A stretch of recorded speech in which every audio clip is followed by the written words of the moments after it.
Bueno, ya que estamos, antes de empezar, ¿cierto? Antes de empezar lo que tenemos que ver hoy día. mm,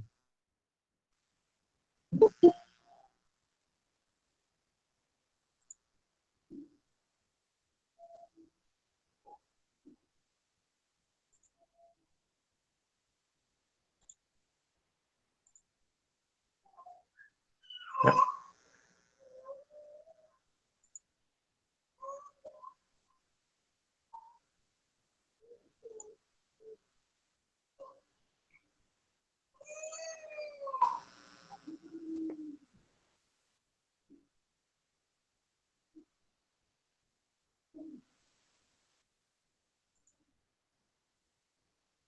listo. Después de la clase de hoy día, les voy a enviar una dirección electrónica, ¿ya? Y les voy a enviar una clave, ¿ya? Entonces les voy a enviar el enlace y un código. El código lo van a ingresar en esta dirección que yo les voy a enviar, donde es. Por ejemplo, ya estoy aquí, ¿no es cierto?, en esta ventana. Después no saben cómo hacer. Ya, es muy fácil de usar esta plataforma. A mí me resulta más así enviarles este tipo de actividades que mandarles un PDF. Porque yo mismo voy a ver aquí de cierta forma, cómo están en sus conocimientos. Son varias preguntas que les puse ahí aparte, ¿no?, de las que hemos estado viendo acá. Son tipo ser bachiller también esas preguntas, entre fáciles y difíciles, de varias complejidad. Entonces, yo les voy a enviar la dirección por donde van a ingresar. No sé si algunos conocerán esta plataforma. Es parecido al Kahoot. El Kahoot es otra plataforma igual en donde se trabaja con cuestionarios, pero esta me gustó más porque es más interactiva. Ustedes pueden ponerle con efectos sonoros, si quieren le pueden poner música, le pueden poner memes, ya dependerá de usted. En este caso yo le voy a quitar un poco esto del meme para que no se me haga tan lenta la computadora. Entonces, aquí pueden poner su nombre. Por favor, pondrán su nombre real, no pondrán sus seudónimos, como al inicio, algunos ponían sus apodos y eso. Entonces, yo necesito que por lo menos pongan aquí su nombre, pueden poner así, clase o grupo de la mañana, pueden ponerle así, ¿no? Grupo de la mañana, ¿ya? O abreviado, porque aquí no creo que me permite. Grupo mañana, ¿ya? Lo pueden abreviar también, ¿no es cierto? Pero por lo menos yo saber de a qué grupo pertenece. Entonces pongo a empezar.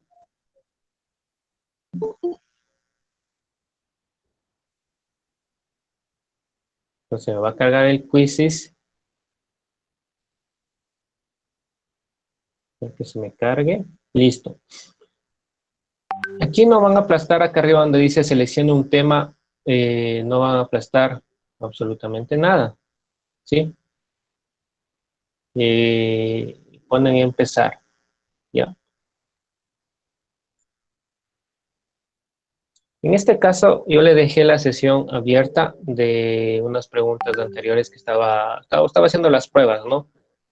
Pero, por ejemplo, aquí ya me dio directamente el acceso. Cuando ustedes ingresen la primera vez, sí les va a pedir un código. Entonces, ese código yo les voy a enviar. La primera vez les va a pedir un código. De ley les va a pedir. Igual en mi caso, como ya le he estado moneando un poco, entonces ya me ingresa directamente. Igual como yo estoy trabajando en esta cuenta. Entonces, tienen aproximadamente, les puse así de pana, porque me caen bien, les puse 2 minutos por pregunta, ¿no? Porque de ahí les iba a poner 60 segundos. Entonces, les puse de 2 minutos, ¿ya? Ustedes pueden escoger la opción de acuerdo a lo que les está pidiendo el texto, ¿no es cierto? Entonces, tienen 2 minutos para leer y escoger la respuesta, digamos que es la 3, ¿no? Solamente estoy haciendo una prueba, ¿no? Entonces, automáticamente me sale el error y me va saliendo el puntaje. Igual, y me aparece la siguiente pregunta. Las preguntas les van a aparecer al azar. Igual leen el texto, si responden o no responden, por ejemplo, les sale incorrecto, les va a salir de plano la pregunta incorrecta. Entonces, a mí me funciona mucho mejor así, son 31 preguntas, de aquí les va a salir las 31 preguntas y pueden ir respondiendo. Entonces, por ejemplo, yo pues estoy ahorita solo al azar, ¿no? Entonces, si ven que acá me sale un poco la respuesta, incluida la respuesta me está saliendo, ¿sí ven? ¿Sí ven? Entonces ustedes van respondiendo y de plano también les aparece la respuesta de una vez. Por ejemplo, voy a poner el maquinista con, si ven, me sale la respuesta al lado. Entonces, lo interesante de esta plataforma, el Kahoot también le sé usar, pero esta plataforma me gustó más porque pueden ingresar varias veces a volver a intentar la prueba. O sea, pueden seguir practicando hasta que saquen un mejor puntaje. Entonces, ahorita, por ejemplo, si ven, puse mal y enseguida me sale la respuesta correcta. Entonces yo les voy a enviar, después de la clase que tengamos hoy día, les voy a enviar este juego de preguntas, ¿no? Incluso puede poner con música, sin música, ya dependerá de cómo ustedes quieren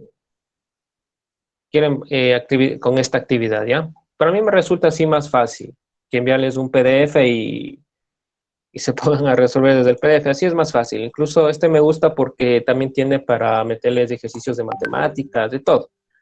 Es una muy buena plataforma. Entonces, la dirección de antemano va a ser esta de acá, ¿no? Esta es la dirección que yo les voy a enviar por WhatsApp. Este de aquí. Y también les voy a enviar el código para que puedan entrar a practicar. Entonces, de esa forma ustedes también van a ir practicando un poco de lo que hemos visto. Básicamente sería como una lección de todo lo que hemos visto en esta semana, tanto de social y verbal. Entonces, las dos cosas yo les voy a estar enviando para que practiquen. Son 31 preguntas, la de social también son algunas preguntas que les puse ahí de conocimientos generales, que les va a ayudar, ¿no? Para que ya vayan practicando de una vez. Entonces, la otra semana que también creo que tenemos, pues también les voy a efectuar otro cuestionario, igual lo mismo, con la misma actividad. Listo, chicos, entonces empezamos la clase, por favor. Pilas, ¿no? No es muy complicado, solamente ponen la dirección y ingresan el código y ya está. La dirección yo les voy a enviar por WhatsApp. La dirección y el código solamente ingresan y ya está. Listo. Vamos a empezar con el segundo bloque de dominio social. El segundo bloque de preguntas. Ya creo que les compartí el primer bloque, no recuerdo. Sí creo que les mandé hasta de verbal, no me acuerdo. Pero ya le voy a revisar en el chat a ver si ya les he enviado. Y vamos, por favor, pongan atención, lean bien las preguntas y vamos a ir resolviendo. En este segundo bloque vamos a encontrar otro tipo de preguntas de acuerdo a los temas que están en dominio social. Listo, chicos, continuamos.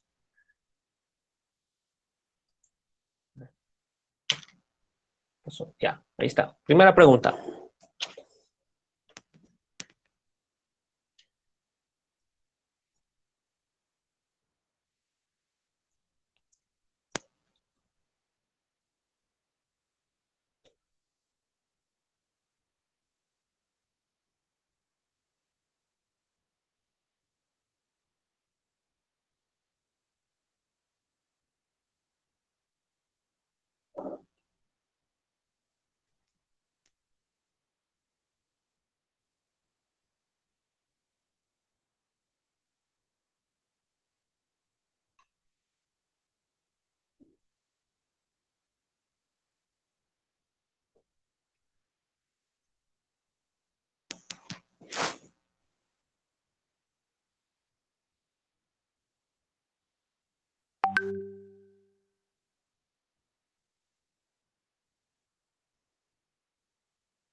Muy bien.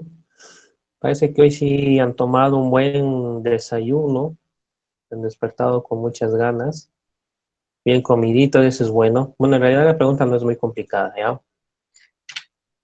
Correcto, la historia. La respuesta correcta es historia, porque la historiografía corresponde al conjunto de técnicas y métodos utilizados para describir los hechos históricos acontecidos y registrados. En cambio, la historia es el conjunto de hechos. Esa es la diferencia entre historiografía e historia. Acuérdense de eso, ¿no? La historia es el conjunto de hechos acontecidos en el paso de la humanidad. En cambio, la historiografía es el conjunto de técnicas y métodos utilizados para describir los hechos. Los dos se complementan, pero esa es la leve diferencia que hay entre la una ciencia y la otra. Siguiente pregunta. Muy bien, chicos. Uy, ahí está, ya vimos. Siguiente, ahí estamos.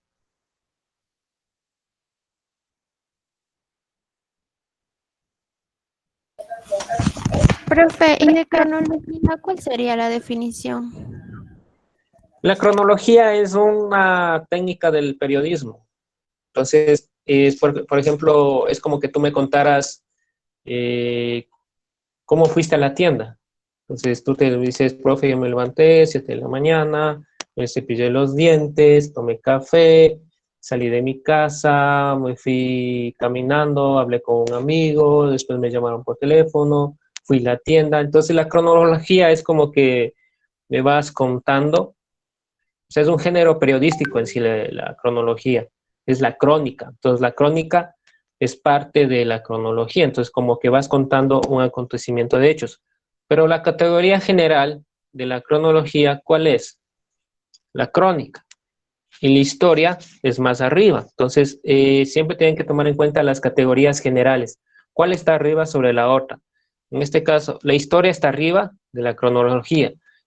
Estamos, la cronología y la crónica es parte de la cronología, porque es una cronología de hechos. Entonces tú le puedes utilizar dentro de la historia el uso de la herramienta como la cronología, utilizando el estilo de la crónica. No sé si me hice entender. Me puedes contar cierto acontecimiento histórico utilizando el género periodístico de la crónica, aplicando la herramienta de la cronología. Es decir, me vas contando hecho por hecho, utilizando la crónica, pero me vas relatando una historia. No sé si se te quedó ahí más claro, ¿no? Gracias, profe. Listo.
¿Listo cómo les fue? La D. Bueno, esta está sencilla, ¿no? Vamos, les voy dando preguntas un poco más simples y vamos subiendo un poquito la complejidad. La E. No, la D sería aquí, perdón, aquí está la D. Aquí está mal puesto la... Eso tengo que corregir. Vale, que aquí, eso voy a corregirle ya. A ver, y una vez le voy a corregir la diapositiva, si no después me olvido. Es la D, ¿no? La D, la E ni siquiera existe. Listo, ya, listo. Es la D, ¿no? O sea, aquí se me fue la E de más. Listo, muy bien. Recuerden que la parte de este estudio va mucho con la arqueología. En los colegios les enseñan de forma general, porque de ahí el estudio este es un poco más amplio y más profundo. Entonces, si tenemos como referente al Homo erectus, recuerden que este ser vivió aproximadamente como 2 millones de años. Entonces es bastante atrás la historia de él. Ellos habitaron en Asia, en China y en Indonesia. En África también se hallaron restos de él, pero también en África hay otro tipo de especie como el Homo ergaster, que este también estuvo en Europa. Varios fósiles han sido clasificados como el Homo erectus, aunque la tendencia actual es la de reservar el nombre de Homo erectus para los fósiles asiáticos, ¿ya? Se considera que las poblaciones africanas, incluido el Homo ergaster, son los antepasados directos de varias especies humanas, como el Homo heidelbergensis y el Homo antecessor. Y el primero generalmente se considera que fue el antepasado directo de los neandertales, los denisovanos y finalmente los humanos modernos. Estas poblaciones asiáticas del Homo erectus son consideradas como posibles ancestros del Homo floresiensis y del Homo luzonensis. ¿Ya? No les quiero confundir con tanto nombre, con tanta información, porque es bastante, pero de forma general lo que les puedo mencionar que este Homo erectus es muy importante para el estudio de la paleontología. Continuamos.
¿Listo? Bueno, esta pregunta está sencilla. Correcto, la B. Muchos pusieron la B. Dentro de lo que es la historia, ¿no es cierto? Siempre le consideran a Mesopotamia como la cuna de la civilización, más que todo por la invención de la escritura, el origen de la escritura, que ese tema recuerdo que lo ven en octavo, el origen de la escritura, y ven, hasta noveno creo que ven ciertas cosas. Bueno, los sumerios, básicamente, o los de Mesopotamia, ¿no? Ellos utilizaban unas tablillas y utilizaban unas pajillas que en la forma que ellos ponían era la forma de escribir, pero en realidad la escritura de ellos era muy difícil de entender. Y son los arcadios, en cierta forma, los que mejoraron esa escritura. Y por eso lograron ciertos científicos de entender un poco lo que estaban escribiendo en Mesopotamia. Y gracias a ellos descubrieron las famosas historias de Gilgamesh. No sé si ustedes lo habrán escuchado, pero también es muy conocido la historia de Gilgamesh, ¿no?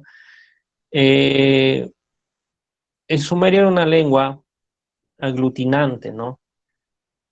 Por ello, cuando los arcadios adoptaron el cuneiforme para su propia lengua, dado que el valor fonético y el ideográfico podían confundirse fácilmente, desarrollaron unos signos determinantes que indicaban cómo debía leerse cada símbolo. Al final de este proceso, por ejemplo, el símbolo que se leía como an, además del silábico, podían tener otros dos significados, el concepto Dios o cielo, y un determinante para indicar que algo tenía naturaleza divina o celeste. Entonces, recuerden que la escritura, como inició por medio del paso de la imagen al fonema y al morfema y al sema. Entonces, ahí podemos hablar del origen de la escritura y del lenguaje latín, en cierta forma. ¿Ya? Algún conjunto de tablillas como los de Uruk se han encontrado hasta 2000 signos cuneiformes diferentes. En los siguientes siglos sucesivos, tal variedad se redujo enormemente hasta que durante el periodo de los Arcadios eran usados aproximadamente unos 600 signos. Imagínense, era tan difícil leer esas tablillas que eran 600 signos que tenían diferente significado para llegar a lo que ahora conocemos como el abecedario. Entonces es una evolución bastante grande lo que se tuvo, ¿no? Hay un referente que se llama Pietro della Valle, que es un científico que de cierta forma logró descubrir un poco, quien empezó a descifrar la escritura cuneiforme. No es muy conocido él, porque eso les digo, en los colegios solo les dan una parte más sintetizada, no les hablan a profundidad. Pero yo les estoy dando cierta información para que tengan un poco más de conocimientos con respecto a esto de la escritura cuneiforme, que es súper importante. Y creo que es uno de los aportes más grandes con respecto a esta civilización de los mesopotámicos. ¿Listo? Sigamos a la siguiente pregunta. No tengan miedo en preguntarme. Me preguntan nomás cualquier cosa, alguna cosa que tengan ahí, pero creo que estoy siendo muy claro, no sé. Bueno, sigamos con la siguiente pregunta, ¿ya?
¿Listo? ¿Cómo les fue?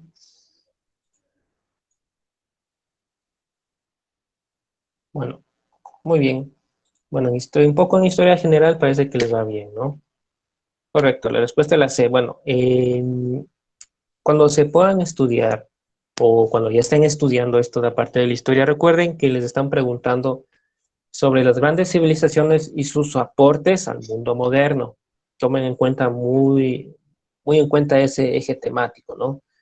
Ya vimos un poco de Mesopotamia y estamos ahorita en el Antiguo Egipto. Bueno, el Antiguo Egipto, la historia de ellos es muy antigua, ¿no es cierto? La historia de ellos se divide en tres imperios con periodos intermedios de conflictos internos y dominación por gobernantes extranjeros. El imperio antiguo se caracterizó por el florecimiento de las artes y la construcción de inmensas pirámides. Durante el imperio medio, que esto fue del 2050 a 1800 a.C., Tras una etapa de descentralización, Egipto conoció un periodo de esplendor y en su economía. En el Imperio Nuevo, que va del 1567 a 1085 a.C., la monarquía egipcia alcanzó su edad dorada, conquistando a los pueblos vecinos y expandiendo sus dominios bajo la dirección de los faraones de la dinastía 18. Esta última dinastía fue derrocada por los persas en el año 341 a.C., quienes a su vez fueron sustituidos por gobernantes griegos y romanos. Este periodo comenzó hacia el 30 a.C. Como el resultado de la derrota de Cleopatra y Marco Antonio en la batalla de Actium, que trajo 7 siglos de paz relativa y estabilidad económica, desde mediados del siglo IV. De ahí Egipto formó parte del Imperio Oriental, que se convirtió en el Imperio Bizantino. Entonces les hice un recorrido, pero bien sintetizado de la historia de Egipto, porque de ahí es un poco más amplia la historia de ellos. Lo que yo podría acotar un poco es, me acuerdo una vez me preguntaron, ¿y qué onda con estos señores de Israel, lo que está en la Biblia, lo que menciona en la Biblia, de lo que Moisés estuvo en Egipto? Bueno, en realidad hay acontecimientos históricos que sí hay que tomar en cuenta, y les voy a mencionar una cuestión muy interesante que para mí me parece valedero, el por qué hasta ahora allá todavía se siguen, en cierta forma se siguen masacrando, todavía siguen en guerras, a pesar que estamos en una pandemia, pero igual sigue matándose allá. Y la cuestión es la siguiente, lo que pasa es que Egipto, antes de llegar a ser Egipto, fue conquistado por varios pueblos, ¿ya? Entre estos pueblos están los cananitas. Los cananitas o cananeos, digamos que son digamos, los ancestros de los israelitas y los palestinos, podemos decirle, ¿ya? Entonces los cananitas bajaron de la parte donde ustedes se ubican, donde es Israel, Palestina, perdón, toda esa parte de arriba de Medio Oriente, bajaron a Egipto, conquistaron Egipto, pero Egipto en ese tiempo estaba en alto crecimiento, les vencieron a los cananitas, les tomaron como esclavos a los cananitas, y estos señores cananitas no pudieron regresar a su tierra. Luego de mucho tiempo logran la revuelta en Egipto y logran liberarse de Egipto. Por eso en la Biblia menciona mucho estos acontecimientos históricos, porque en realidad cuando incluso pasaron novelas de Moisés, de no sé qué pasaron en la televisión, en realidad ellos se lograron liberar. ¿Ya? Adoptan el monoteísmo como religión gracias a un faraón que se llama Akenatón. Akenatón es el que impulsa la creencia de un solo Dios, en este caso el Dios Ra. Y él es el que escribió el primer poema, el más antiguo de la historia, que es una especie de oda al Dios Ra. Entonces los cananitas en ese tiempo, como estaban siendo gobernados por este faraón, adoptan esa religión. Y por eso aparece Yahvé, que Dios, que tanta cosa, ¿no? Luego de adoptar eso, ellos se liberan. O sea, el Ramsés ya les suelta, les manda que se vayan, porque el sistema de Egipto era el esclavismo. Entonces hacen una revolución, los cananitas se van. Entonces, dentro de los cananitas se vuelven a transformarse en los judíos, ¿ya? Este pueblo judío querían regresar a sus tierras, a la famosa tierra prometida que dice en la Biblia, pero en realidad querían regresar a su territorio original. Pero resulta que cuando van a llegar a su tierra original, ya se encuentran que ya estaba poblado por otras personas. Por eso hasta ahora es la pelea, porque como ya llegaron allá y encontraron a otras personas, por eso la famosa historia de que pasaron, creo que en la Biblia dice 40 días y no sé cuánto tiempo pasaron en el desierto. ¿Qué estaban haciendo ellos? En realidad lo que estaban haciendo era conformándose grupos guerrilleros para poder recuperar sus tierras. Eso es lo que estaban haciendo. Y estaban en bastantes conflictos con los otros pueblos que ven ese tiempo para recuperar su tierra, que hasta ahora siguen en conflicto. Por eso es la pelea entre palestinos e israelitas, pero no se dan cuenta que todos son lo mismo. Entonces hay muchas cosas que aprender desde muy atrás para entender lo que está pasando hasta ahora en el conflicto de Medio Oriente.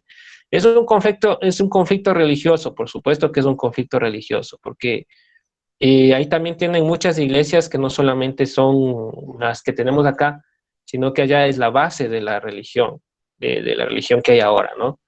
Entonces es importante conocer la historia y ciertos acontecimientos, tanto de lo que está, lo que dice un texto y del otro texto, pero que hay que ir a los hechos, a la historia.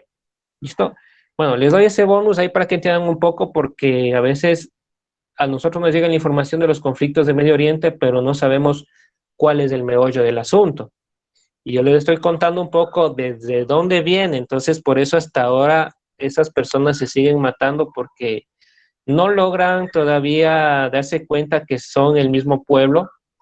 No tienen, creo, un poco de memoria histórica o no recuerdan, pero hay un resentimiento entre ellos porque encontraron a otras personas. Entonces, por eso es hasta ahora la pelea entre el palestino y israelitas, porque los palestinos tenían su nación, luego los de Israel quisieron que eso sea parte de ellos, luego se metió Estados Unidos, estuvo Alemania, estuvo Inglaterra, entonces hasta ahora sigue en guerra hasta allá y es bien difícil que termine hasta que no pulan sus diferencias, tanto religiosas como civiles y culturales, que es medio complicado.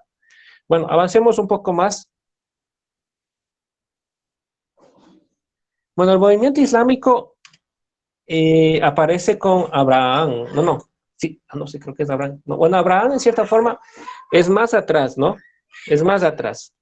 Entonces toman ciertos postulados de Abraham y hay tomas de Mahoma. Mahoma es el fundador del movimiento islam, que viene a ser como una especie de profeta del islamismo.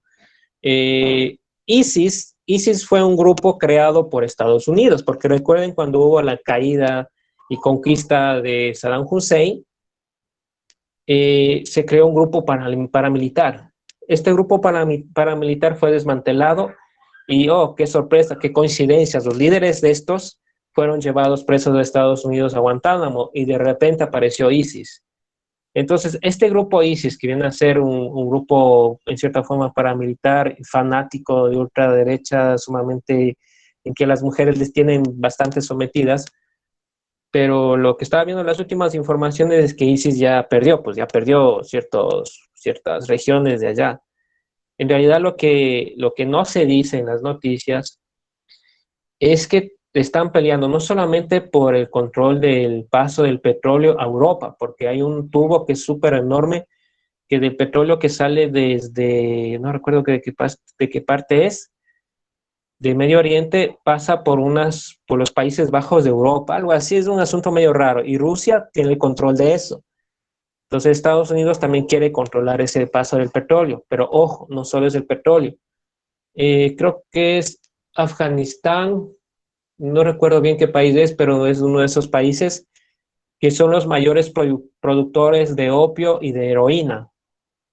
Entonces Estados Unidos también quiere controlar eso. Hay muchos documentales en internet, pueden ir a verlos. Incluso hay uno de Pakistán también, que las personas que viven allá, ISIS controlaba también eso, controlaba las drogas, ¿no? Entonces, ¿qué pasó? Se me fue la luz acá en la máquina.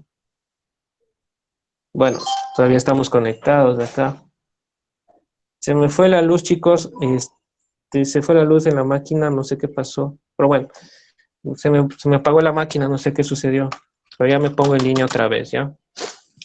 Espera un momentito hasta que se me prenda la máquina. Hubo un pequeño apagón de luz. Acá. Se apagó la luz acá. Bueno, les voy a seguir comentando hasta que la máquina se me encienda y pueda poner otra vez las diapositivas. No sé qué sucedió, se me apagó la luz en la casa, pero volvió rápido. Qué raro. Bueno, para comentarles un poco más con esto de Egipto, que es bastante la información que hay de ellos. Les recuerdo que en Egipto no solamente había solamente reyes en Egipto, como siempre se le iba vendiendo esa idea de que solo había faraones. En Egipto también había las famosas reinas de Egipto. No solamente era una Cleopatra, habían varias Cleopatras. sino que creo que la más racional es la última Cleopatra que había. De hecho, hay muchas investigaciones que mencionan que el famoso libro de los muertos, no sé si ustedes han escuchado, es un libro muy conocido, muy famoso, ¿ya? En donde se relata en cierta forma el mundo subterráneo, el mundo de los muertos, o el paso que dan los egipcios de aquel tiempo cuando se morían, efectuaban una especie de camino hacia el reino de la luz, en donde están los otros dioses, por ejemplo, donde está Ra. Entonces, este libro fue escrito en ese tiempo habían los escribas. Los escribas eran, en cierta forma, la clase social muy privilegiada de aquel tiempo, porque aparte de ellos, de que tenían el conocimiento de escribir y utilizaban mucho,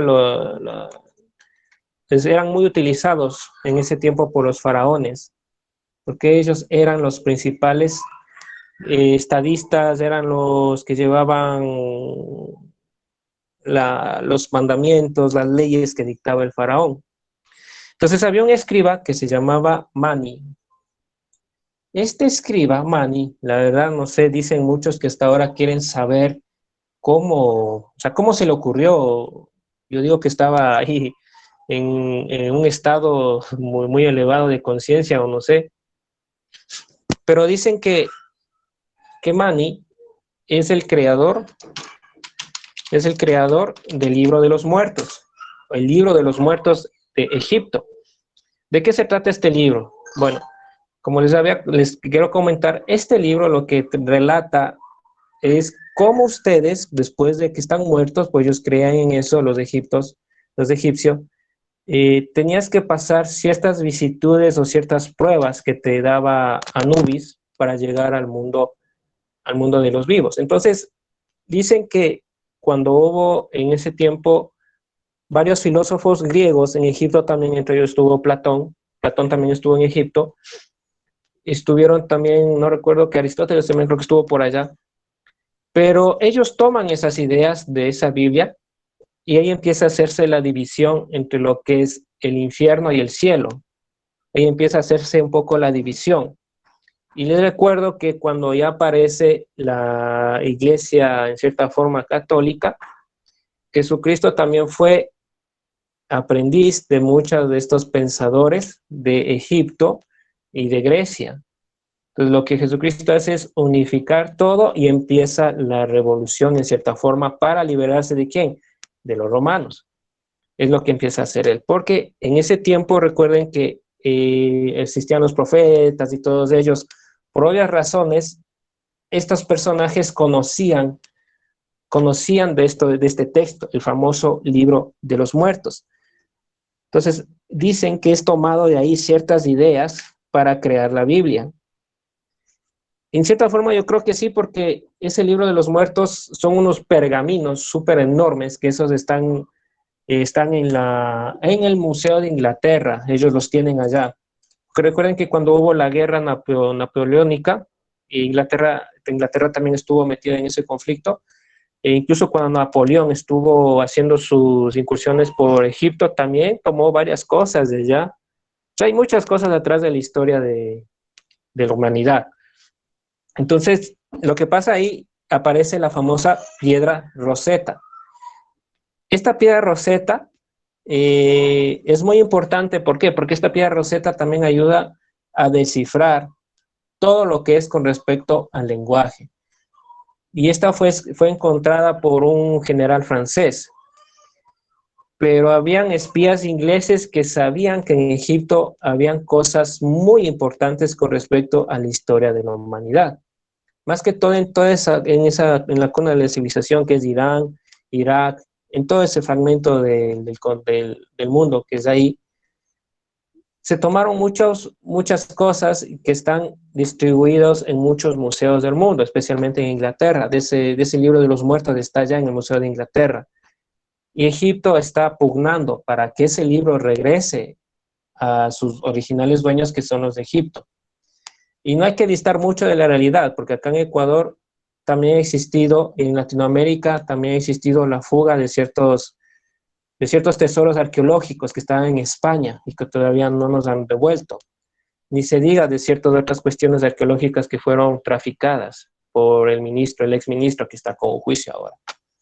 Entonces, entender en cierta forma el origen de la humanidad sí se requiere un buen recorrido, porque si hay preguntas de este tipo en la prueba, yo vi algunas preguntas, pero de cierta forma direccionadas en cuáles fueron los aportes de estas civilizaciones hacia la sociedad moderna. Por ejemplo, ahí tenemos la invención de la rueda de Mesopotamia, porque si ellos no hubieran descubierto la rueda, ahora no estuviéramos en autos, porque recuerden que acá en Latinoamérica, en el periodo paleoindio, no existía la invención de la rueda. Ya con la llegada de los españoles, es que acá se empieza a conocer lo que es la circunferencia. Porque aquí recuerden que existían los famosos chasquis y gracias a los chasquis se podía dar a conocer una información que llegaba de un lado a otro. Bueno, ahora sí ya se me prendió la máquina, entonces ya me voy a ponerles la diapositiva.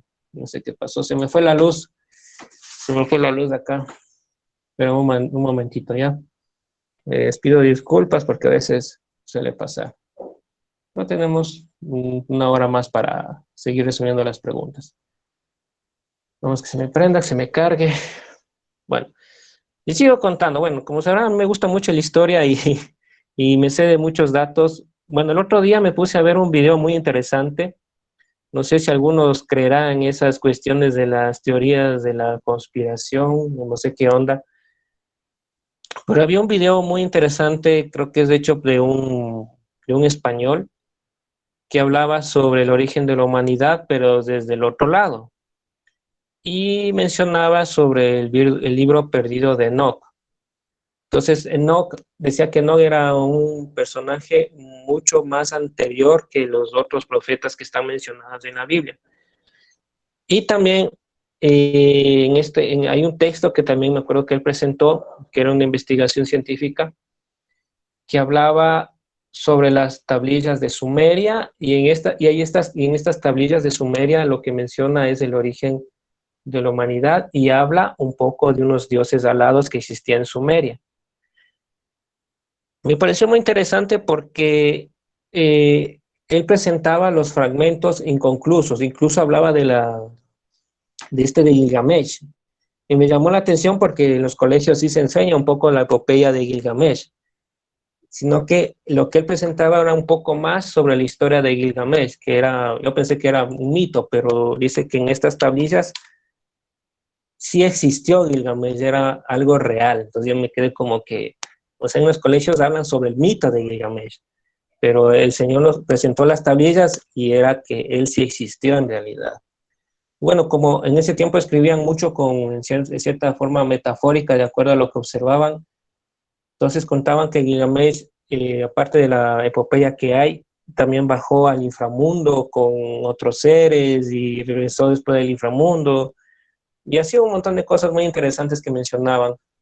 Entonces, él decía que hacía referencia un poco a lo que se conoce como las civilizaciones que se encontraban bajo tierra, y hasta ahora quieren saber por qué la humanidad, y de hecho sí hay ciertos sitios arqueológicos, creo que esa es la parte de Turquía, en donde habían encontrado una ciudad entera, una ciudad entera bajo tierra. Listo, ahora sí está abierta la pantallita, voy a abrir el documento. Bueno, les pido disculpas chicos, no sé qué pasó, se me fue la luz, pero se apagó todo. Por suerte, como estoy con el celular, no se me fue.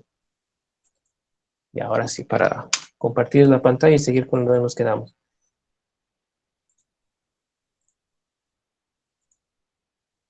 A ver, vamos acá.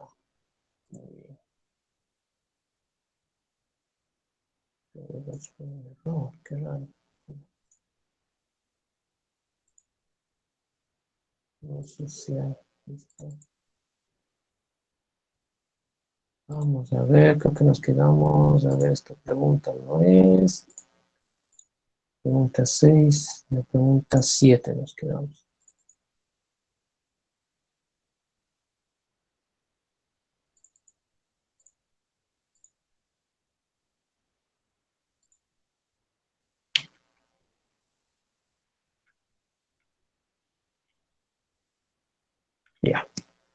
Listo, les voy a compartir la pantalla. Ya, gracias por esperar, chicos, y por su paciencia.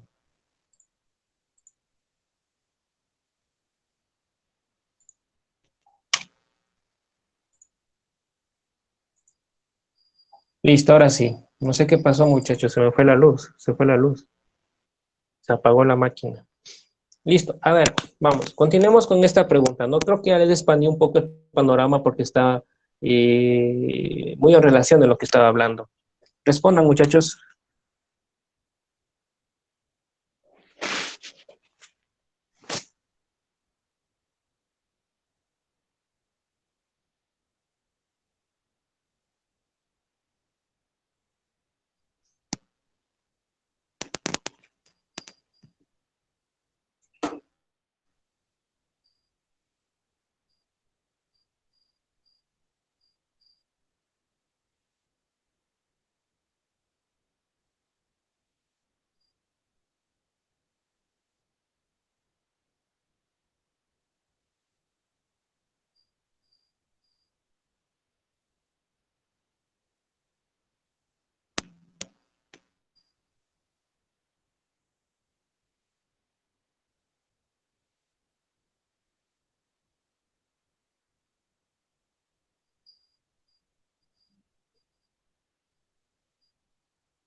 Listo, a ver cómo les fue.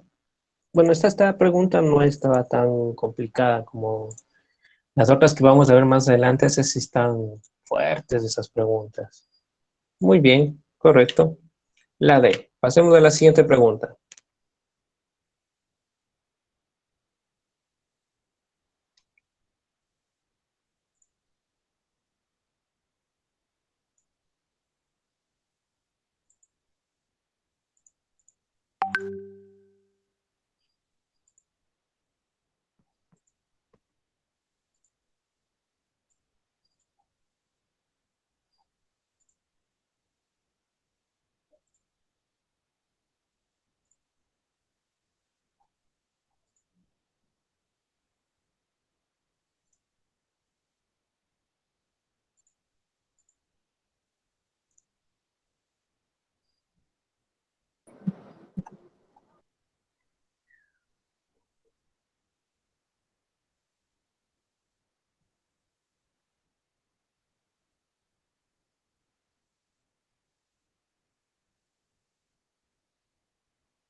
¿Cómo les fue, muchachos? A ver. Muy bien, muy bien, muy bien, muy bien.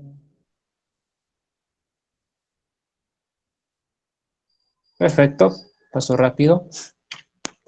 La respuesta correcta es la B, los fenicios. Bueno, los fenicios también es considerado una de las más grandes civilizaciones antiguas de la época. No, los persas no son. Porque los fenicios, estos manes de los fenicios son los cananeos. Como se acuerdan que yo les estaba mencionando un poco sobre los cananeos cuando salieron de Egipto y subieron otra vez a la parte de Israel, ellos son los fenicios. Ellos se dedicaban al comercio, eran bastante navegadores. Ellos recorrieron prácticamente todo el mar Mediterráneo. Ellos eran parte de estas poblaciones de Sidón, Tirón y Biblos. Eran unas 3 ciudades comerciantes muy amplias y pertenecían a los fenicios, ¿sí?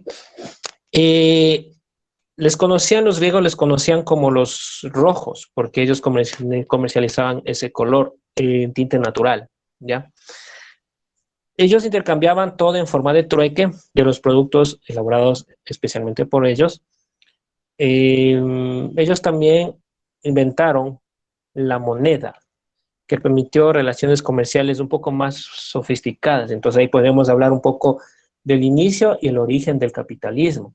Pero antes de ellos fue, creo, no recuerdo, creo que fue Cleopatra. Sí, creo que fue Cleopatra. Cleopatra también instauró la moneda. Entonces, ella también, en cierta forma, fue la iniciadora de esto del capitalismo. Les recomiendo un documental que es muy bueno, que se llama Sobre las reinas de Egipto. Les recomiendo que lo vean. Y es muy enriquecedor, ¿no? Porque ahí se va a entender muchas cosas con respecto a lo que no se decía sobre las faraonas, porque siempre cuando ven las películas de Cleopatra y hacen otro tipo de referencias, pero en las reinas de Egipto es loquísimo lo que cuenta ahí, ¿ya? Entonces, ellos los fenicios fueron los grandes mercaderes de la antigüedad. La geografía de sus costas, que propiciaban la instalación de puertos, y la madera de sus bosques les brindaron los elementos básicos para construir barcos y organizar compañías de navegación. Una de ellas fue contratada por el rey persa Darío I en el siglo V a.C. Luego ellos consiguieron establecer el famoso gobierno de los mares, o bien llamado talasocracia, que les permitía controlar comercialmente el Mediterráneo.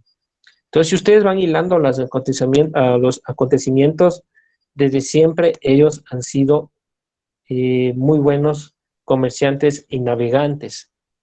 Por eso todo el mar Mediterráneo es controlado por Israel. ¿Listo? Avancemos un poquito más, ¿ya?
Vamos a ver cómo les fue, muchachos.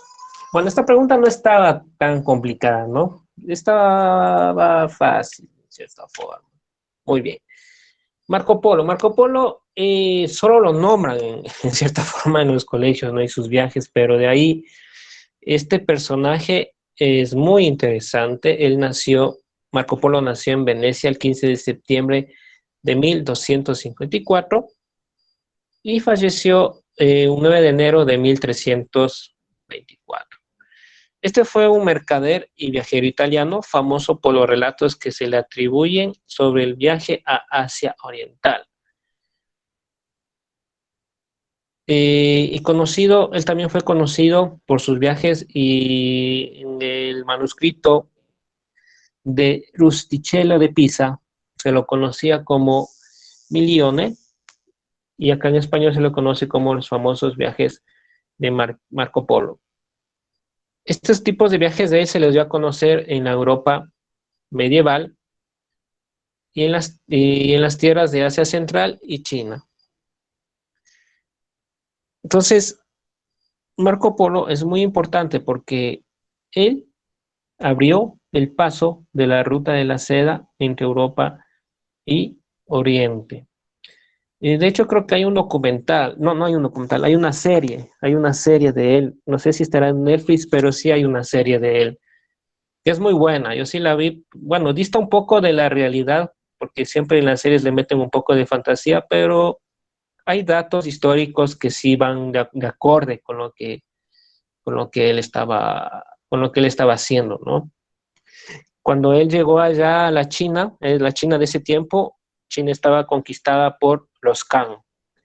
Creo que era por el segundo o tercer hijo de Genghis Khan, no recuerdo, la segunda o tercera generación, pero China estaba conquistada por los mongoles, por los Kang en ese tiempo. Entonces, si encuentran la serie, véanla, es muy buena la serie, es chévere la serie de él, los viajes de Marco Polo. De hecho, también hay una serie de Leonardo da Vinci. Yo la vi, pero no me gustó mucho, la verdad, porque ya se iban de cosas, ya. Y estaba un poco de la realidad. Pero bueno, así son las series. Sigamos. Bueno, este es un video que está en la diapositiva que la tienen que ver. Y vamos.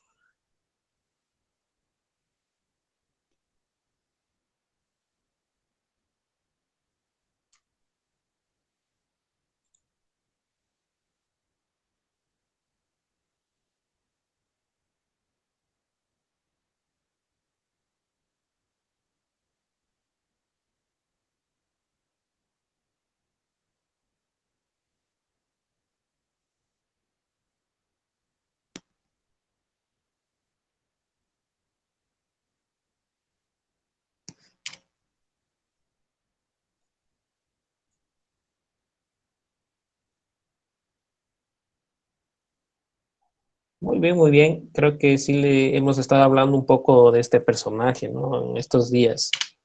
La sé, correcto, Matilde Hidalgo. Ya hemos visto algunas preguntas de ella y ya tienen claro, ¿no? Y las preguntas que les van a hacer, que estaba viendo el ítem que está en las preguntas de ciencias sociales, es las mujeres en la trascendencia. ¿Cómo era? Mujeres o mujeres de aporte en la historia y su trascendencia, algo así era el ítem que estaba ahí. Entonces tenemos aquí a Tránsito Maguaña, Matilde Hidalgo, Rosa Luxemburgo, Nancy de Jesús Martillo Morán. Entonces, busquen un poco la biografía de estas mujercitas que están acá. Rosa Luxemburgo, ella es de Europa, ella es llamada la Rosa Roja, creo que era, no recuerdo bien. Tansi Tamaguaño es muy conocido acá, pero por ahí les van a hacer las preguntas con respecto a estas mujeres, cuáles fueron su aporte en la historia ecuatoriana y su trascendencia en la historia también. Rosa Luxemburgo tuvo su historia en la trascendencia dentro de la revolución socialista. Bueno, avanzamos un poquito más. Este es otro video que también está en la diapositiva, que también va a estar ahí. Y si no, les voy a adjuntar también este video para que lo vean. Siguiente.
¿Listo?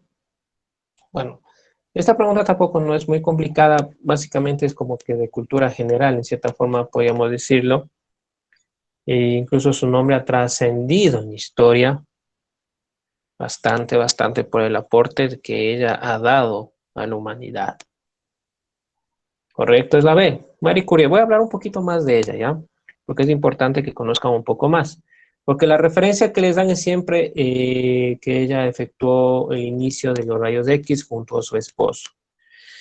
Bueno, ella nació el 7 de noviembre de 1867 en Varsovia, capital de la partición rusa de Polonia.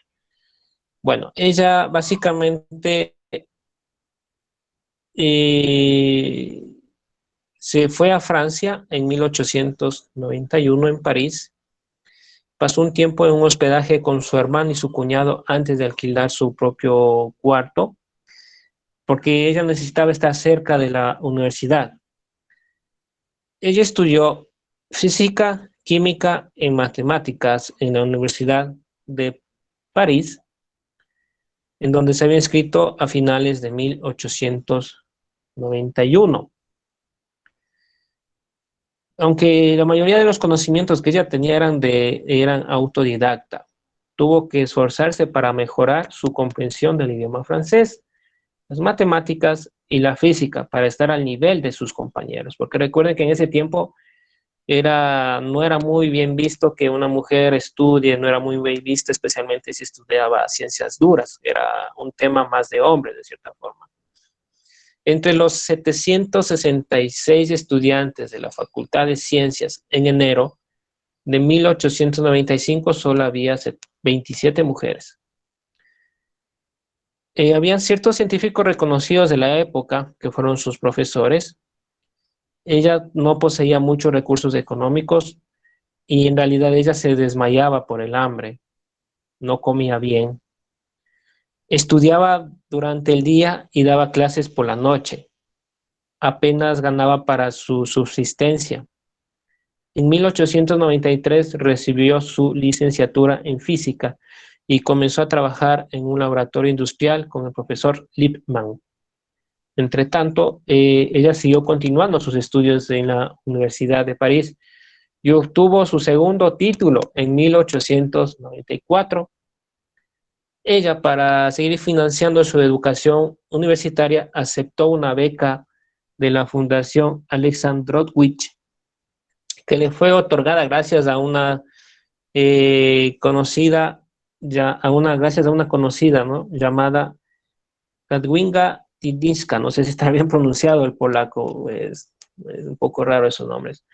Durante su estadía en la capital francesa desarrolló un especial interés por el teatro aficionado. Entonces ella también tenía su lado cultural, no solamente tenía su parte dura de las ciencias duras. Ella inició su carrera científica en 1894 con una investigación de las propiedades magnéticas de diversos aceros por encargo de la Sociedad para el Fomento de la Industria Nacional. En ese mismo año conoció a Pierre Curie, entonces su esposo básicamente. Entonces, entre los dos empiezan a desarrollar trabajos investigativos. Cuando les he dado una parte así sencilla de la historia de ella, no es que ella fue parte de una sociedad, digamos, o fue aristócrata como la mayoría de algunos científicos. Entonces, ella tuvo que luchar mucho para llegar hasta donde es, ¿no? Pero a veces las vicisitudes sacan lo mejor de las personas. Así que, chicos, como siempre les digo, no se quejen, valoren lo que les den sus padres, sus estudios, aprovechen al máximo los conocimientos, porque recuerden que habían personas que salieron adelante a pesar de no tener ni para la comida, como el caso de Marie Curie. Continuamos, ¿ya?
¿Listo? ¿Cómo les fue, chicos, con esta pregunta? Ay, me acordaba, cierto, que les comento que hay una película de Marie Curie. Sí hay, creo que no sé si estará en YouTube, pero sí hay una película. Les recomiendo que la vean, es muy buena la película sobre ella. Bueno, vamos a la pregunta. La respuesta correcta es la D. Por supuesto que sí que es la D. Es Cleopatra. Algunos creo que pusieron un poco mal las respuestas. Pusieron la C. No, no, no.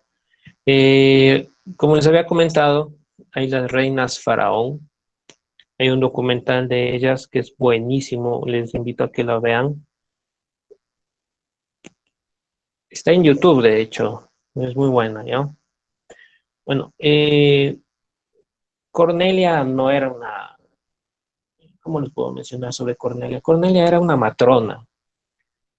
Era muy famosa en Egipto, ¿ya? Cornelia fue, en cierta forma, miembro de un grupo que se llamaba los Cornelios Escipiones, una rama familiar patricia de la gens Cornelia. Ella fue hija de Escipión el africano y de Emilia de Tercia, ¿ya? Ella fue una mujer muy culta, Cornelia, en realidad. Entonces, por ahí se dan cuenta de que, bueno, si no la conocía, ya les estoy mencionando un poco de dónde era Cornelia. Creo que ahí se equivocaron. Cornelia no era egipcia. Bueno, Hipatia, ¿de dónde era Hipatia? A ver, chicos. Bueno, Hipatia era una filósofa y maestra neoplatónica griega, ¿ya?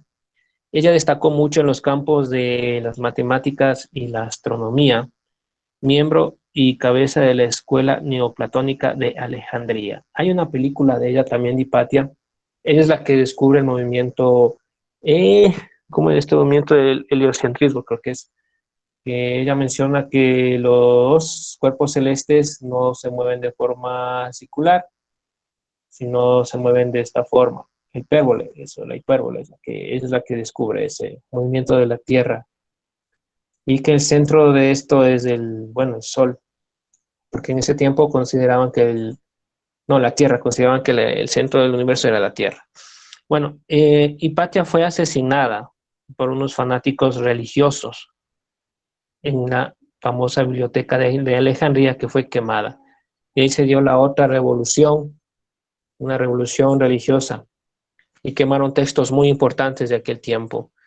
Entonces ella fue asesinada a los 45, más o menos casi a los 60 años, hinchada por una turba de cristianos. La motivación de los asesinos y su vinculación o no con la autoridad eclesiástica todavía sigue siendo de debate. Entonces, este fue un marco hostil porque le tomaban como paganismo el conocimiento y había mucha política religiosa entre varias fracciones de ese tiempo. En realidad, Hipatia tuvo una muerte muy horrible, ¿sí? Es decir, ¿por qué les digo esta información? Para que tomen en cuenta, si se topa con ese tipo de preguntas, para que no se confundan, ¿no? No se confundan y tengan un poco más de conocimiento. En cambio, Agripina, voy a hablarles un poco de ella, es importante mencionarles que se acuerden. Ella, ¿cómo les puedo mencionar a ella? Ella aparte ella era conocida como Agripina la Menor para distinguirle un poco de su madre. fue la hija mayor de Germánico y de su esposo Agripina la Mayor. Bisnieta, por tanto, de Marco Antonio. Si estoy hablando de Marco Antonio, entonces estoy tomando referencia de que ella perteneció a Roma, ¿sí? Ella fue sobrina de un emperador romano, Claudio, y madre del futuro emperador. Ella fue madre de Nerón. A ver, alguien está con el micrófono abierto, le voy a silenciar. Listo. Ya. Continúo con la siguiente pregunta.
¿Listo?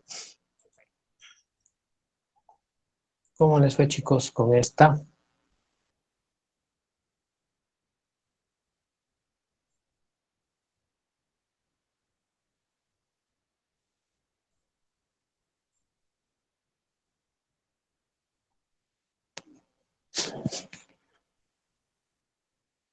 Vamos a ver.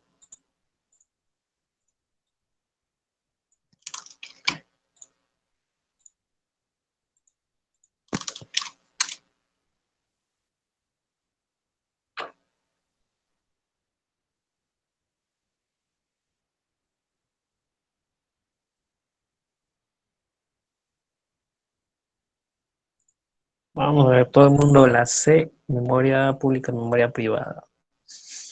Bueno, vamos. Después de la B. Vamos, chicos, a ver.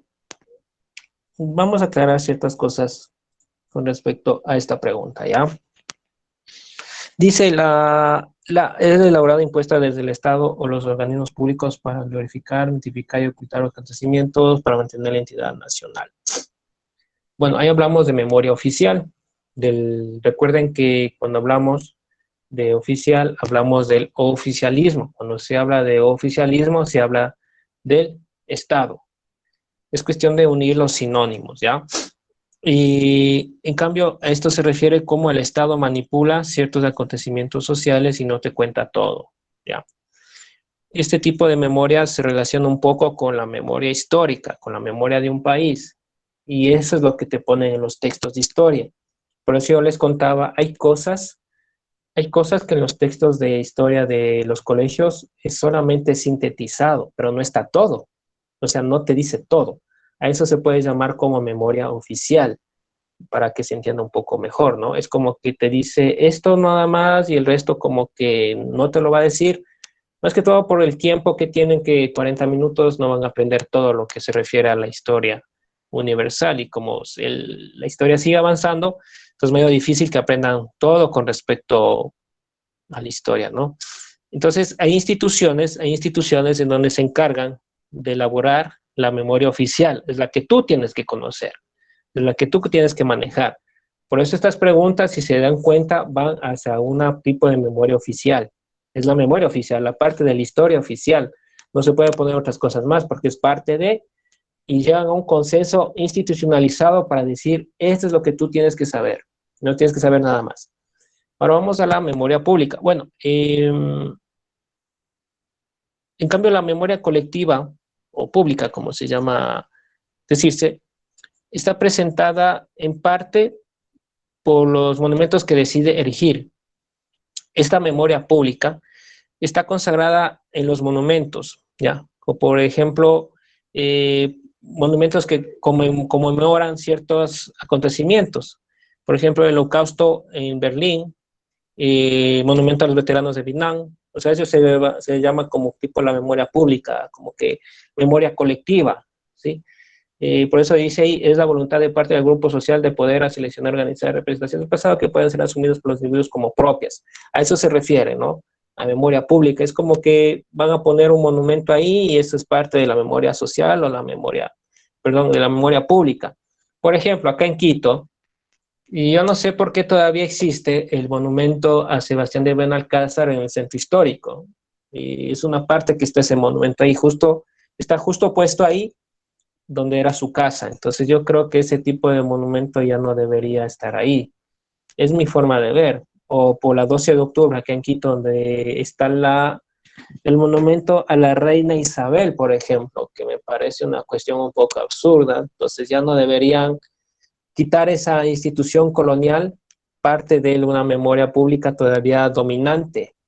Entonces hay que quitar ese monumento y poner otra cosa que sea un poco más trascendente a los tiempos que estamos llevando ahora.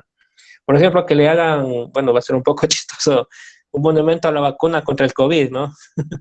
Entonces, bueno, esa es la diferencia entre un poco entre lo que es la memoria oficial y la memoria pública, o también es la memoria colectiva, ¿sí?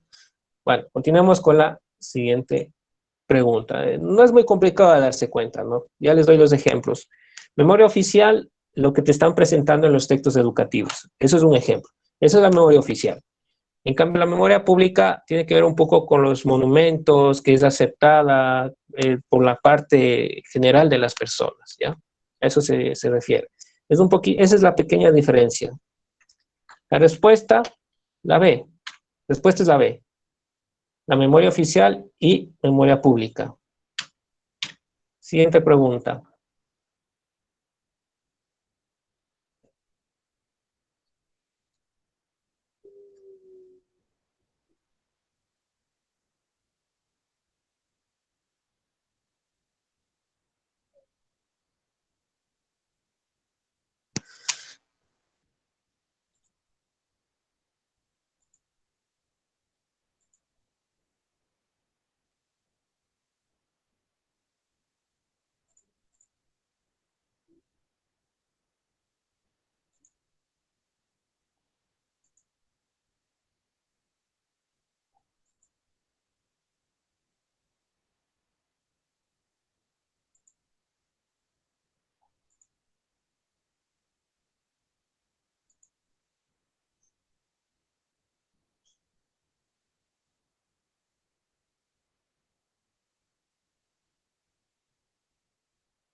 ¿Listo? ¿Cómo les fue, chicos?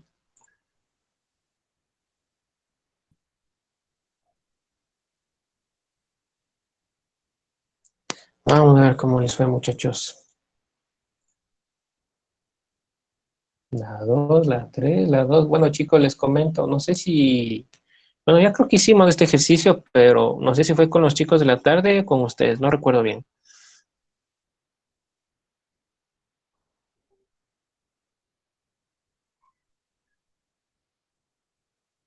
Ya, bueno. La respuesta correcta es la D o la 4, ¿ya? La última opción. Esa de aquí. Ya. Algunos le pusieron esta y esta. Vamos a ver, vamos. Dice 1A. Sociedad primitiva. Contaba con derechos limitados. En realidad no es así. La mujer primitiva fue artífice de su cultura. En la prehistoria, la mujer tuvo un papel fundamental para la creación y la transmisión de la cultura. El protagonismo femenino en la sociedad primitiva se extendió a aspectos como la educación, la agricultura, la manufactura, la salud y la religión. Entonces, si una opción ya no es la correcta, entonces esta respuesta no lo es. Sí, tomen en cuenta que todo el juego de opciones tiene que ser correcta, pero uno de estos juegos no está correcto, entonces, ¿ya para qué? No hay que pensarlo más. Las dos opciones no son correctas. Uno B, por supuesto que sí. Uno B, por supuesto que sí, porque, y, bueno, sí, muy bien, como les acabo de mencionar, tenía mucho protagonismo la mujer. ¿En dónde no tenía mucho protagonismo las mujeres? En Grecia. En realidad, la mujer en Grecia era muy relegada en muchos aspectos. Entonces ella era más para el hogar, hacer los trabajos de telar, tenían pocos derechos en áreas de la vida social de su época, no tenían ni voz ni voto, no solo en lo político, tampoco en lo civil y lo militar, ¿no? Entonces era más relegada, a pesar de que Grecia era la cuna de la democracia, pero la mujer era minimizada, muy minimizada en ese tiempo. ¿Sí? Entonces tenemos dos, uno B, uno D. La religión iba de la mano con el papel de la mujer, por supuesto, sí, de que sí, como les acabo de comentar, ¿cierto? Uno D. La mujer tenía un papel muy importante en la religión, incluso eran consideradas como curadoras, eran las curadoras de ese tiempo. Y como siempre, como les acabo de mencionar, era limitada la mujer a labores domésticos. Entonces la opción es la 4 para los que no logran responder bien. Recuerden que si ya una opción ya no es la correcta, entonces hay que eliminarles de una sola tajada para que no pierdan mucho tiempo y busquen la opción correcta lo más pronto posible. Entonces continuamos con la siguiente pregunta.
Listo, chicos, a ver cómo les fue. A ver, parece que tenemos opciones, criterios divididos acá. Unos han puesto la A, otros la C, y otros la B o la A, dice Joan. Y la C. Bueno, vamos a ver, ya. La respuesta correcta es la A. Vamos, ya. Listo, voy a expandirles un poco el abanico. Con respecto a Eva Perón, les recuerdo que este tipo de preguntas iban a estar en las pruebas del bachiller, porque es una parte de los ejes temáticos que están contemplados para la prueba. Hay biografías de ella en internet, pueden consultarlo, pueden ir a investigar un poco más. Recuerden que el mejor estudiante no es aquel que se graba las cosas de memoria. El mejor estudiante es aquel que investiga por su cuenta y se autoeduca. En mi caso, por ejemplo, yo ya soy profesional y todo, pero no quiere decir porque ya saqué el cartón, ya no tengo por qué estudiar. En realidad yo todavía sigo estudiando. Les comento que ahorita estoy estudiando un diplomado en estrategias de marketing digital. Entonces, no es que se acaba ahí. Hay que seguir estudiando, hay que seguir preparándose, porque la competencia está muy fuerte acá en el país. Entonces hay que seguir estudiando, chicos. Así que no se conformen con que ya me gradué de bachiller y ya. No, métanse a un curso de inglés, estudien algo más, pueden seguir un curso un poquito más de cualquiera de las competencias que quieran aprender o algo más. Les recomiendo, ¿por qué? Porque eso es importante para su currículum. No se queden solamente con bachilleres, estudien algo más, métanse a cursos, ¿listo? Bueno, les voy a hablar un poco sobre la señora Eva María Duarte. Ella nació el 7 de mayo de 1919 en la ciudad de Buenos Aires y murió el 26 de julio de 1952. Ella prácticamente murió por un cáncer de útero, de lo que se menciona, ¿no? Ella fue una política y actriz argentina, fue primera dama de la nación argentina durante la presidencia de su esposo, Juan Domingo Perón, entre 1945 y 1952, y fue presidenta del Partido Peronista Femenino y de la Fundación Eva Perón. Ella fue declarada oficialmente y de manera póstuma jefa espiritual de la nación en 1952. Ella es de origen humilde, migró a los 15 años a la ciudad de Buenos Aires, donde se dedicó a la actuación, alcanzando renombre en el teatro, el radioteatro y el cine. En 1943 fue una de las fundadoras y elegida presidenta de la Asociación Radial Argentina. En 1944 conoció a Juan Domingo Perón, entonces secretario de Trabajo y Previsión, en un acto relacionado con la ayuda a las víctimas del terremoto de San Juan de 1944. Ella participó activamente en la campaña electoral de su esposo, siendo la primera política argentina en hacerlo. En 1947 impulsó y consiguió la sanción de la ley de sufragio femenino, tras la cual buscó la igualdad jurídica de los cónyuges y la patria potestad compartida a través del artículo 39 de la Constitución de 1949. Bueno, es mucha información que les estoy lanzando, pero la respuesta.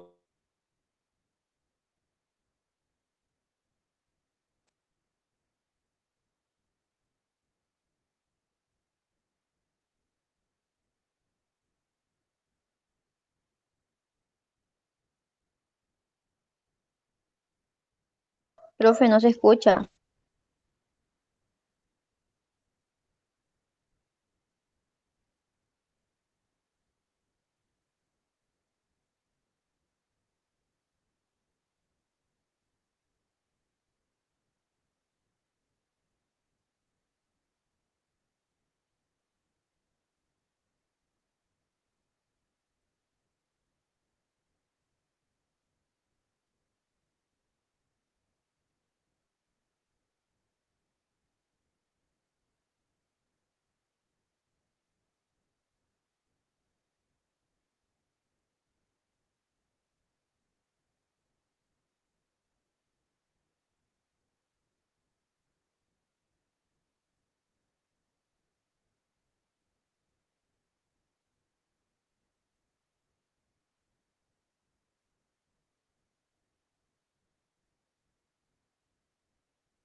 Listo, chicos, creo que ya, no sé, me confirma si me escuchan. Sí, profe. ¿Me Sí, pero escuchan? ¿Me escuchan, muchachos? Ya, gracias, chicos.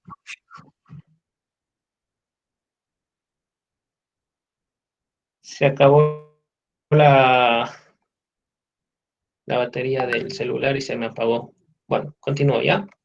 Le recomiendo, bueno, voy a avanzar un poquito.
¿Listo?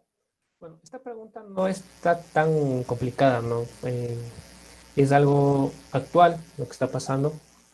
Recuerden que en Argentina acabaron de aprobar la ley del aborto. Entonces, yo creo que en ese tema, en ese tema de la ley, en parte está bien y en parte hay que tener cuidado, porque de aquí lo que va a pasar es que muchas instituciones allá se van a lucrar con ese asunto porque les van a cobrar. No sé si irán a instaurar instituciones de forma gratuita para eso del aborto, pero yo creo que más se debe efectuar una mejor educación sexual tanto en los hogares y en los colegios o escuelas para prevenir embarazos no deseados. Yo creo que esa sería la forma correcta. Obviamente que son temas muy, muy tabús, porque puede haber violaciones, abusos sexuales y tanta cosa que pasa en la sociedad, ¿no? Pero bueno, con respecto al contexto de esta pregunta, por obvias razones la D, ¿sí? Que habla sobre la equidad de género, en donde hombres y mujeres deben tener los mismos derechos y beneficios, ¿ya? Bueno, si alguien me pregunta, ¿qué pasa con los homosexuales y los gays? Bueno, ellos también tienen sus propios derechos y también tienen que ser eh, respetados, sea lo que sea. ¿Listo? Estamos con la siguiente pregunta. Bueno, ya estamos, ya voy a entrar un poco, vamos a entrar un poco a temas un poco más complejos.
Vamos ahí con los baby boomers, generación X, millennials, centennials.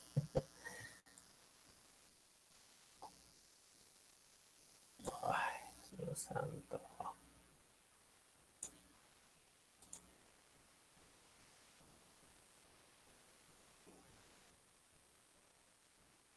Profe, no se ve su pantalla. Sí, se perdió la conexión, me dice.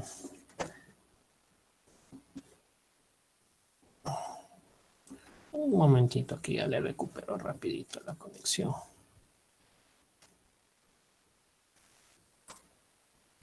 Ya.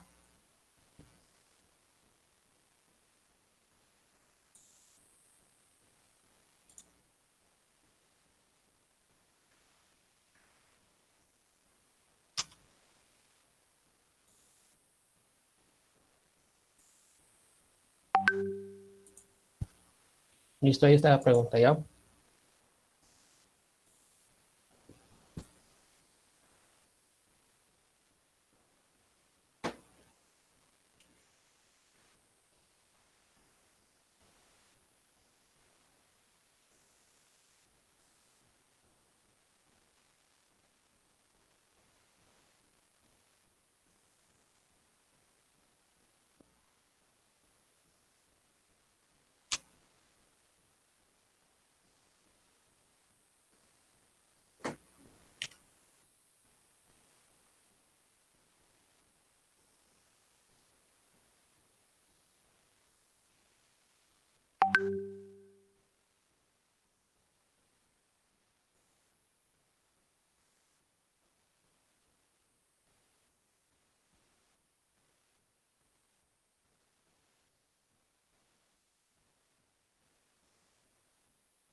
¿Listo? ¿Cómo les fue? ¿Cómo les está yendo con esa pregunta?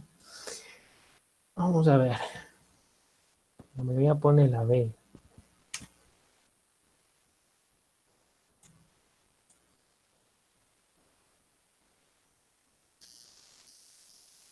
¿Listo? Muy bien, la respuesta correcta es la B. Muy bien.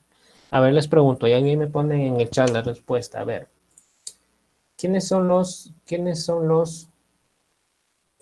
a quiénes se les dice la generación baby boomers? A ver, sí deben de saber eso. Me pueden escribir en el chat, ¿ya? ¿Quiénes son los baby boomers? ¿Quiénes son la generación X? ¿Quiénes son los millennials? ¿Y quiénes son los centennials?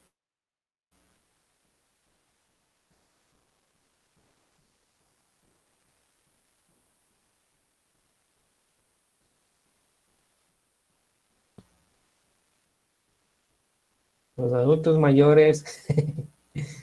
Ah, ¿pero en qué año? A ver, ¿de qué año son ellos? ¿A qué año corresponden los baby boomers?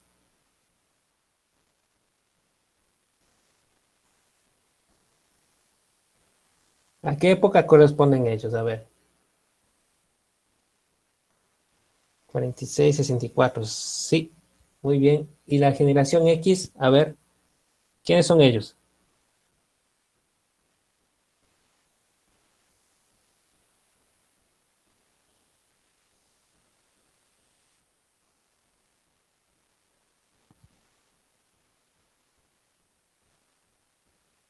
Ya, pero los baby boomers, ¿por qué están marcados? O sea, la parte histórica, ¿en qué están enmarcados ellos? Bueno, muchos acontecimientos, ¿no? Entre ellos tenemos la Guerra Fría, el asesinato de F. Kennedy, la muerte de Martin Luther King, eh, también tuvieron ciertos derechos civiles, etcétera, etcétera, ¿no?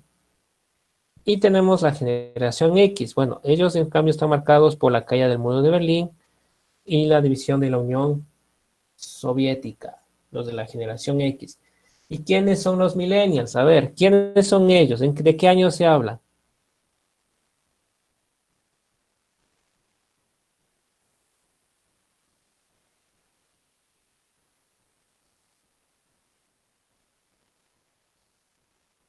Los ahora jóvenes. Los de ahora, no, 81, 95, Denis. Sí, pero decirse que sí, ¿no? Los nacidos más o menos entre 1980 a 1994, por ahí van los millennials, ¿ya? Se les conoce como nativos digitales, ¿ya? Porque justo fue una evolución tecnológica, había llegado a un punto en el que estaba siempre presente, ¿ya? También porque, en efecto, muchos millennials han crecido y comenzado su carrera profesionales en donde casi todos los hogares occidentales tenían una conexión a Internet de un ordenador, ¿ya? También vivieron una de las mayores crisis económicas de la historia en el 2008. 2008 fue una crisis económica mundial. Bueno, acá en Ecuador no se sintió mucho. Estaban preocupados por lo que estábamos dolarizados, pero por suerte no. Por suerte no. Y tenemos a los Centinelias. A ver, ¿quiénes son ellos? A ver, ¿quiénes son ellos? Los Nosotros. Centinelias. Ustedes, exactamente ustedes. ¿Cómo les dicen? ¿Generación de cristal? ¿Cómo, así son? Generación de cristal, creo que les dicen. Bueno, son ustedes los Centinelias. ¿Cuál es la característica de su generación? A ver. ¿Cuál es esa característica que tienen ustedes?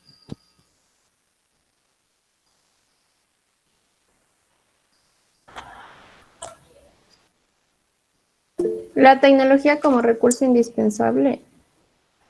No, porque los que nacieron con la tecnología son los millennials, un poco la generación X.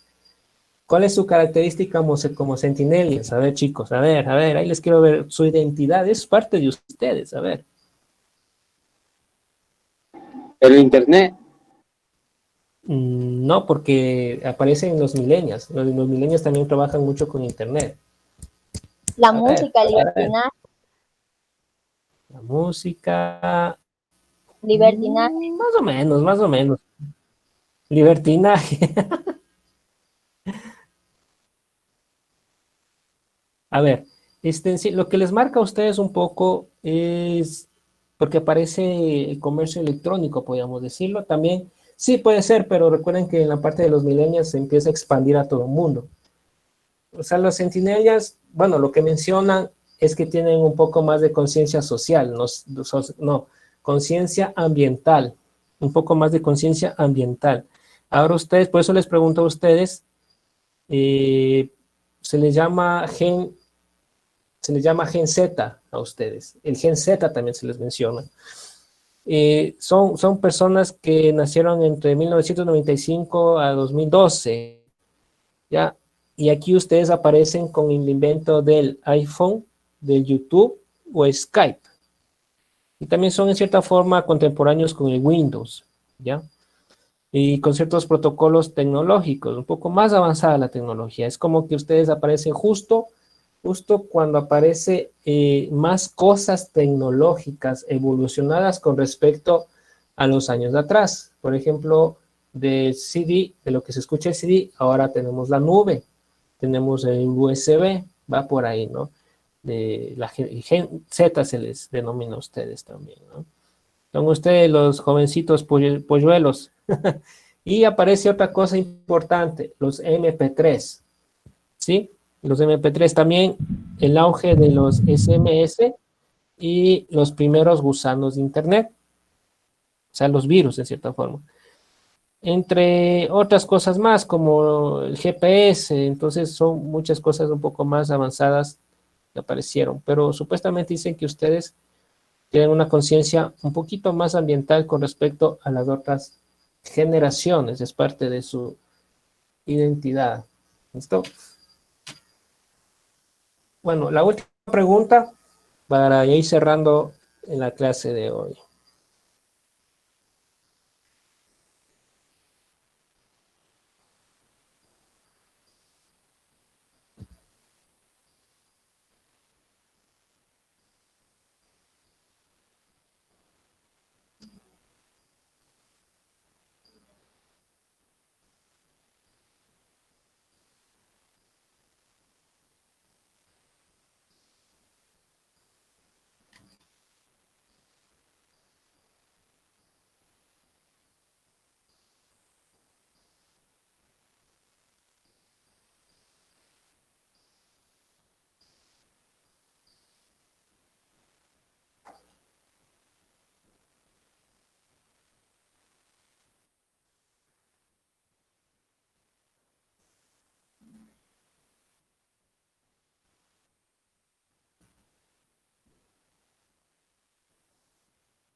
¿Listo? Bueno, esta pregunta no está muy complicada porque ahí mismo nos está dando la respuesta.